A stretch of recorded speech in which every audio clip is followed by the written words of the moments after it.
After last week's draft, Marc Bergevin's got centers to burn, but hopefully none of them will become good during his tenure, or he'll probably trade them away. This is Hockey Inside Out.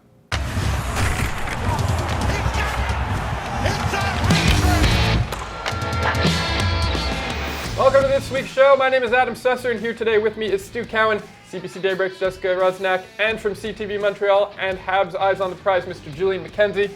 Pleasure to have you here, Julian. Likewise. Here's what we're going to be talking about on today's show.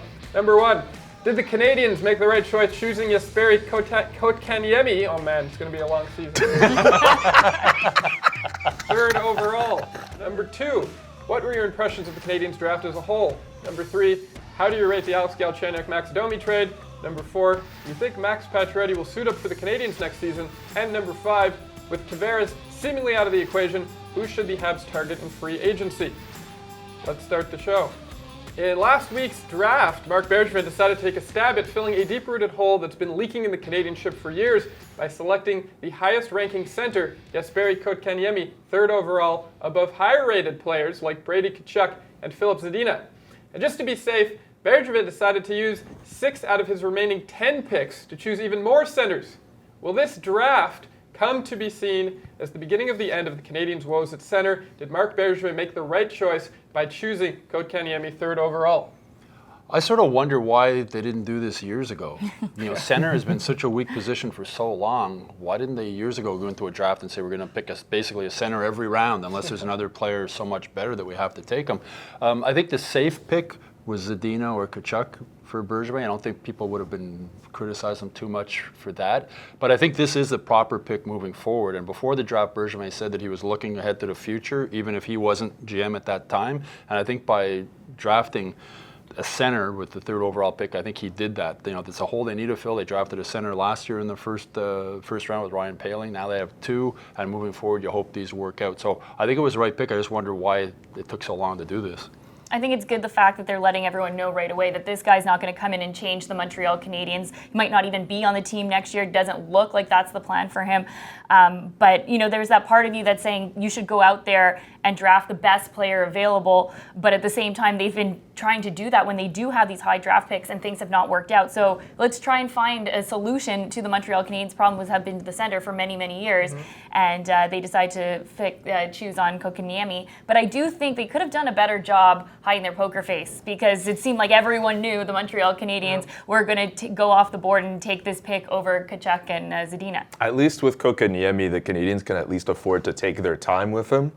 Him not turning 18 until September, they don't have to necessarily sign him to an ELC right away. They can let him develop in Finland for quite some time as well, maybe at least a year or 2. I think maybe just more a year. But I think with Kotkaniemi, with the Canadiens, take their time. Remember all the mistakes you may have learned from Alex Galchenyuk. I know a slightly different situation, but that's still a guy who was supposed to be the next center for this team.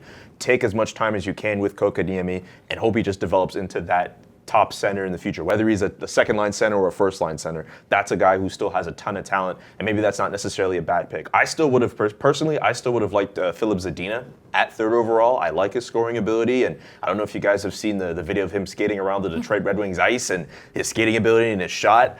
I think Canadiens fans are going to be a little envious. If he starts filling the net. Oh, my God. Yeah. And Detroit, I wouldn't be surprised if he plays in Detroit this year. Detroit's a rebuilding team, a young guy they're going to put in. They also have Joe Veleno, another good forward that they picked up in the first round. So if Zadina starts filling the net in Detroit, the heat will really be on Bergevin. Sure. So, but with all these picks, you're drafting 18-year-old kids and trying to predict how they're going to be 3 years down the road. So, there'll probably be 2-3 years before we know if he made the right pick or not. I just like Zadina's attitude that he's like, I'm going to make them pay for it. It shows just how competitive he is. I wish the Canadiens had more of those guys. Yeah.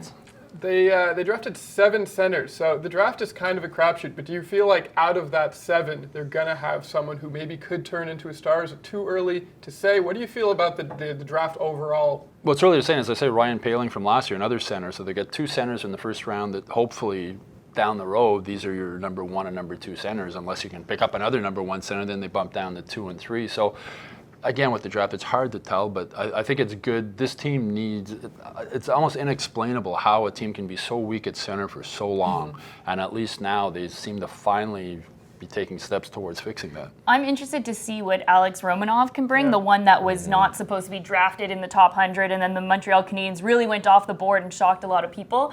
They did do their due diligence on, scouting him and finding more information about him from Russia. So it would be nice to see what they saw in him and if he's one that can pan out. Yeah, for sure. I think the fact that they picked all those centers, good for them. They get to stockpile that depth at that position. But hey, there's totally a chance that one of those later picks at center could easily pan out into something. I mean, look at Jake Evans, who was a late pick as well, and now all of a sudden he's going to be a guy who's going to be playing potentially in the AHL and potentially could be a good center for years to come. Who knows? Well, Romanov has just said, Russian defense, he's going to be the kid really to watch moving forward because he was ranked number 115 in Europe by Central Scouting among European skaters, and the Habs drafted him in the second round. Trevor Timmons said he's like Alexei Emelin, but with even more aggressive type of thing. And with all the talk and all the, how the Canadiens have been getting rid of all their Russian players, I also found it sort of interesting that they drafted one in the second round. They've gotten rid of they've got basically every Russian they had on the team they've gotten rid of. So that's one guy that's going to be really interesting to watch moving forward, but he's got 2 more years on a contract in the KHL, so we won't see him here for a while. Well, they shouldn't just judge players just because they're Russian. That's racist. Do you think, though, I'm curious about Romanov, do you think that because he was projected to go so much later, there was somebody else they should have picked before, and they still probably could have gotten him? Well, each team has their own trade boards, right? And as Trevor Timmons said, Central Scouting is like the 32nd team. Like, they do their own scouting. He says, we do ours. So there's something Trevor Timmons said he really liked this kid at the Junior A Challenge when they saw him play on the smaller rink in Nova Scotia, and they realized that he can think quick, he can move the puck quick. So they had their draft board, and obviously their players were listed in the order they had them listed, and he was obviously, I guess, the next guy up for them. So they figured, he's who we want, let's get him now, rather than risk the possibility somebody else takes him. Okay. There's one thing that Marc Bergevin is really good at, it seems to be getting rid of players who are already established and good on his team, or not securing them, or trading them, or doing something like that. He struck gold again when he traded away Galchenyuk for Max Domi. What are your thoughts on that trade? Speechless, eh? No. Jeez, man. I just think he could have got more for that. I remember when the trade came in at like 9:30 on a Friday night, and I saw Galchenyuk for Max Domi. I thought there was more coming, and it wasn't just going to be a 1-for-1 trade. Now, Galchenyuk hasn't panned out here in Montreal, everyone knows, and I would say a lot of the blame has to be on Marc Bergevin. That was his first election when he came in as GM. You can't blame the administration before him. And they really kind of played with his head, saying that he's the center, he's the future of this team. And then they go, actually, no, he's a winger, and he's never going to play center again because I've seen him enough. And I wouldn't be surprised if he goes to Arizona and does well. And Arizona said, to them, they see him as a center. So with that logic there, why are people so surprised that they got what they got for Max Domi? His value has been depreciated over the course of time. Of course, they're not going to get like a big first-round pick or another quality center in return. They're going to get a guy like Max Domi. No disrespect to Max Domi, but for people who are expecting such a massive return for Alex Galchenyuk, they can't be surprised when they've seen how the Canadiens have treated him over the last few years. But not massive return, but just something more than just player for player. That's fair. Well, for Arizona, it was a 3-for-1 deal because they get Galchenyuk, his father, and his sister in exchange for Max Domi, and the father and sister are a constant presence around the rink, and I don't think that's helped Alex Galchenyuk at all. Pat Hickey wrote a great story on the Gazette and HockeyInsideOut.com just on how the father was telling him one thing to do and the coaches were telling him another thing to do, and that I think was a real problem. It'll be interesting to see if that continues in Arizona or if Rick Tocchet puts an end to that. Basically tells the father, take a hike and leave the kid alone. But I don't see how trading a former 30-goal scorer who scored 19 goals this year for a guy who scored 9 goals, 4 of them into an empty net, makes a team that can't score better. I don't see it. But you're absolutely right. Marc Bergevin did a great job of driving down Alex Galchenyuk's value. And why last season, when it was a lost season, he didn't put him back at center, even if it was just to drive up his value. Or maybe he would have surprised him and he would have gone, wow, he can't play center. But Marc Bergevin, if there's one thing he is, it's stubborn. And he refused to do that. And in the end, it cost him. What I wonder with Domi is if it's not so much the fact that they want him for goals, but the fact that he can help set up plays, right? Even he got some assists in the last few games that he was playing in Arizona, and that's a guy who I think if you put him on the wing with a certain player, if Pacioretty sticks around or if you put him on with Joel, maybe he can rekindle some chemistry there, because as much as the Canadiens weren't able to score goals, they could use those guys who could, handle the puck and kind of feed some of those players so they can score. So maybe they're counting on him for that. But I think this trade is ultimately going to kind of play out like how the Subban-Weber trade is going. It doesn't matter how well the player that the Canadiens got is doing. If the guy who's gone elsewhere is killing it, then everyone's going to obsess over that. So Domi could be this player who scores like like 15 goals, gets a whole bunch of assists. If Alex Galchenyuk is a #1 center in Arizona, and even if he gets like 20 or 25 goals, if he's playing center, constant minutes, people are going to hate this trade. Question, who's Domi going to set up also? I mean, as much as Alex Galchenyuk had an off year, he had 51 points. The only player in the Habs who had more was Brendan Gallagher. He had 3 points more, and everybody talks about what a great season Brendan Gallagher had. So I don't see how that trade makes the Canadiens better. The Canadiens have been trying to trade Max Pacioretty for the better part of a year. They were recently in discussions with LA about a trade, but nothing really materialized. Will Max Pacioretty suit up for the Canadiens next season? And if so, will it be awkward? I don't see how, at this point, they can bring him back. And awkward's a very good word because I don't. Marc Bergevin, if he wanted to sign Max Pacioretty to a contract extension, he would have done it already. I mean, after last season, he said his #1 priority was to sign Carey Price, and he got it taken care of, and he did it. So I don't think Marc Bergevin wants to bring Pacioretty back. I don't think Pacioretty wants to leave. And if he does want to leave, that is awkward. so that's very awkward. I mean, he loves you don't buy a big house in Westmount last year if you're planning to leave the city, right? Yeah. It's and his kids are here, and his family loves it here. A guy who loves so. But I don't see how you start the season next year with him on the final year of his contract. And we were talking about Alex Galchenyuk earlier, how Bergevin drove down his value. He's done the exact same thing with Max Pacioretty. I mean, the other GMs must know he wants to get rid of him, so they're just saying, take this or take this. And the LA deal fell apart apparently because Pacioretty wouldn't agree to a long-term contract with the Kings. So the next contract is going to be the last contract Max Pacioretty wants, and he was underpaid for his recent contract, was only $4.5 million a year for a 30-goal scorer. So he wants to cash in. I don't blame him. And again, a guy who wants to play in Montreal, loves Montreal, and Marc Bergevin is always talking about how guys don't want to play here, and now he's going to get rid of another guy who loves it here, just like PK and Radulov. So. But that's what I don't get. Why is there such an urgency to get rid of Max Pacioretty, the captain of your team, who says that he wants to play here? Because I don't think Bergevin wants him as captain anymore. But I found that what's interesting is Max Pacioretty decided to change agents. He was with Pat Brisson, who's a good friend of Marc Bergevin, and then he decided to go with Alan Walsh, who's kind of, I would say, not a very good friend at all with Marc Bergevin. He's, I would say as an agent, he's someone I would like to have because he does everything it takes for his players, and probably not in the most conventional ways. We saw when he was representing Halak, he went on Twitter and blasted Carey Price about his stats and why is Halak not the starter. So he causes a little bit of a stir for the organizations, but he's trying to do what's best, he thinks, for his players. So I think negotiating with Alan Walsh is going to be that much more difficult. Yeah, I see Alan Walsh as a guy who's going to stand up for his players. He's kind of, I guess, the closest thing the league has to like a Drew Rosenhaus or like a Scott Boras, those high-profile agents. I don't have a problem with Pacioretty trying to get what he wants by hiring Alan Walsh as his agent. I also don't see how this dealing Pacioretty is going to end up being good for the Canadiens, just because I think the fact that they've held on to this asset for so long and they still haven't made a deal. There's a rumor going around with LA, another rumor that maybe he could have gone to the Islanders and somehow Ryan O'Reilly could have come the other way.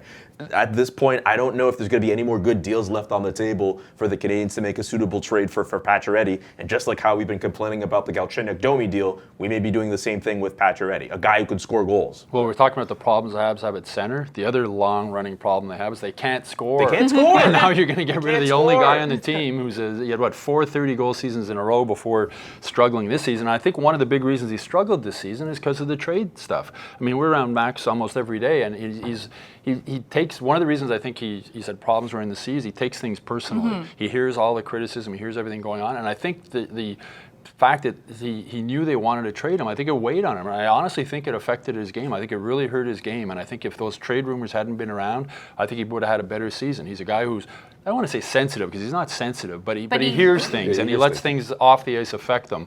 And I think the trade talk hurt him last year. Being a captain as well, he also has that responsibility. But I think with him as well, just having guys who can actually feed him the puck also contributes to whenever he's slumping and all that. And watch, he'll go to another team, and if they have a puck mover or someone on his line who's going to be able to feed him the puck, he's going to be a 30-goal scorer. He scored all those goals without ever having a #1 center, a real #1 center. I just find this whole trying to trade Pacioretty thing ridiculous and demonstrative of how Marc Bergevin is the problem with the Canadiens. Pacioretty is seemingly a yes man in the locker room and to the club, and he's a proven goal scorer, taking away last year, who consistently performs. What more do you want in a player? I don't understand. He loves. I was walking downtown in Montreal about maybe 2 weeks after the season was over, and Pacioretty was walking down with his wife, and there was no baseball hat pulled down low. There was no trying not to be recognized. He was walking down the street. I'm captain of the Montreal Canadiens, and he was talking with fans, and he loves being here. And there's so many players who don't want to be here unless the return is great, and I don't think the return is going to be great. I really don't. It's starting to remind me of Donald Trump. You don't play by his rules. You're out for whatever reason. Yikes. Yeah, that's right.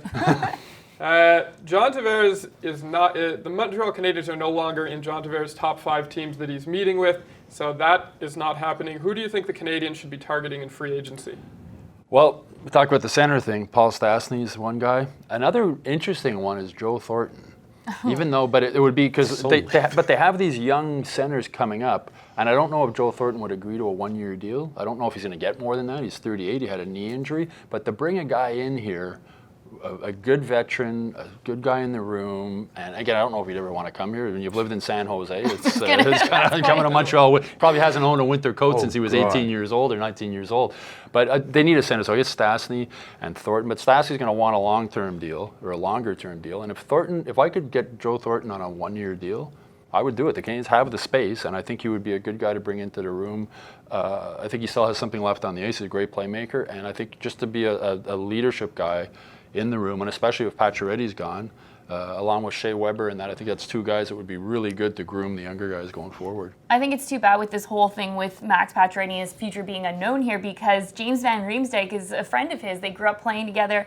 That could be a good person to try and add to the Montreal Canadiens, especially the lack of goal scoring that they have on the team. But I think it might be a little bit more difficult to try and persuade a guy who's been with the Leafs for so long to come to the Montreal Canadiens. But this is the big problem with them now, is why do these free agents want to sign with the Montreal Canadiens? And the only thing that is working in the Montreal Canadiens' favor is that they do have quite a bit of money to go out and spend. Yeah, I'm not sure how high quality the free agents the Canadiens will be able to bring in. If there's one guy I think the Canadiens should angle for, I actually think it should come on the back end. I'm looking at Calvin DeHaan from the New York Islanders. I think the Canadiens are desperately needing a puck mover. If you look at the depth chart going forward, yes, you have Shea Weber on that top pairing, but obviously with his injury concerns, you may have to put Victor Mete on the top pairing. I don't know if you want to do that again. No disrespect to Victor Mete again. He did fair in his rookie season, but that's still a guy who needs much more seasoning, much more time, much more development. I'd much rather a more sure guy like a Calvin DeHaan playing up front with him. So that's a guy I think the Canadiens should be going after, but that's a guy that at least 10 teams could be looking at him. But also there's also like Paul Stastny's another guy I'd be looking at as well to play center, but maybe Winnipeg maybe trying to keep him too. It's a tough sell for free agents. You're saying Tavares not on the Habs top 5 list. He probably wasn't on their top 25. Oh, no way. I mean, when as I've said to people, if you're John Tavares, why would you want to come here? The great weather, the great team, the great taxes, the language situation. Like, there's so many things against coming to Montreal, and the team's no good. And the biggest selling point, I mean, if the team's really good, that makes a lot of the other things seem, okay, not so bad. Yeah. But when the team's not good, everything else weighs in too. So I just don't, Tampa Bay or Montreal, where would you rather be? If you like to get abused by your bosses in the media, Montreal's a great place to play.